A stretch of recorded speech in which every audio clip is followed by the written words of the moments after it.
Mother Yashoda was sitting in the courtyard of her house, churning yogurt.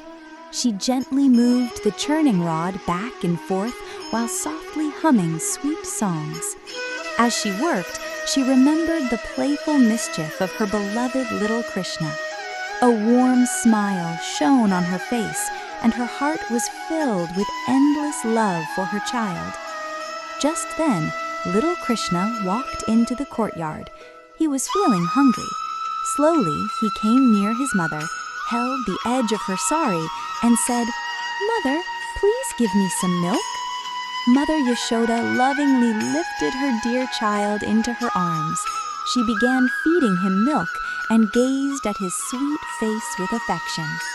But suddenly, the milk that was boiling on the stove began to overflow.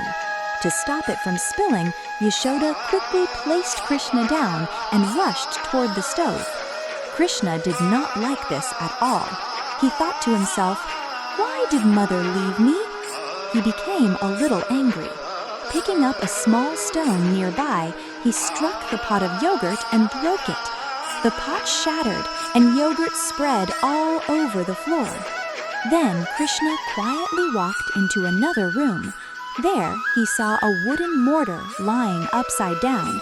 He climbed onto it and reached for a hanging pot of butter. Krishna loved butter very much. He began eating it happily and also shared it with the monkeys that had gathered nearby. The monkeys were delighted as they enjoyed the butter. After a while, Mother Yashoda returned.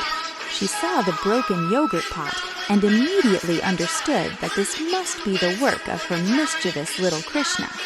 She quietly walked toward the room and saw Krishna standing on the mortar, distributing butter. Yashoda silently picked up a small stick and slowly moved toward him. As soon as Krishna turned around and saw her, he realized that Mother had arrived. He quickly jumped off the mortar and started running away. Mother Yashoda ran after him. Krishna ran ahead, and Yashoda followed close behind. Finally, after a long chase, Yashoda managed to catch him. Krishna began to cry in fear. He rubbed his tiny eyes with his little hands, and the kohl around his eyes spread across his face. Seeing this, Yashoda's heart melted with love, but she thought, "Today I must teach him a lesson, otherwise he will steal butter every day." She brought a rope and tried to tie Krishna to the wooden mortar, but something strange happened. Every time she tried, the rope was just a little too short. She added another rope, but it was still short. She added a third rope, yet it remained short again. No matter how many times she tried, the rope was always 2 fingers too short. Finally, when Yashoda became tired and sweat appeared on her forehead, Krishna saw his mother's effort and felt compassion and allowed himself to be tied. In this way, little Krishna was tied to the mortar. From that day on, he became known as Damodara. After a while, Krishna began dragging the mortar across the courtyard. Nearby stood 2 large arjuna trees. As Krishna pulled the mortar between the 2 trees, suddenly there was a loud crashing sound. Both huge trees fell to the ground. At that very moment, 2 radiant divine beings emerged from the fallen trees.